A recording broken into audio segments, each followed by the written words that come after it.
আজকের খাবারটা দমদার হবে। হ্যাঁ, বাটা মাছ বাছতে হবে। ভাত, এইটা ফুলকপি দিয়ে এই ছানার বড়ি বানায় মা, ওইটা বড়ি নয়, বড়া। বড়া, আর বাটা মাছ আর স্যালাড। হ্যাঁ, দইও আছে, দই কিন্তু বাটা মাছটা কাঁটা বাছতে হবে। দমদার কি ঠিক হবে, আছে। গলায় আটকে যাবে। ঠিক আছে, হ্যাঁ, টেস্ট তো হবে।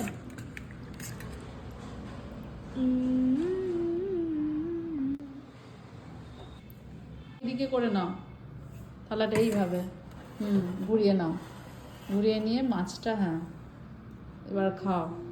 আচ্ছা, ওই তরকারিটা একটু খেয়ে বলো তো কেমন হয়েছে। রেসিপিটা আমি শেয়ার করব, কিন্তু আমি তো খেয়ে দেখিনি।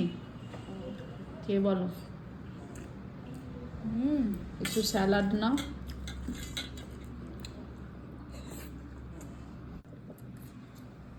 হেভি হয়েছে, মানে হেভি, মানে হেভি।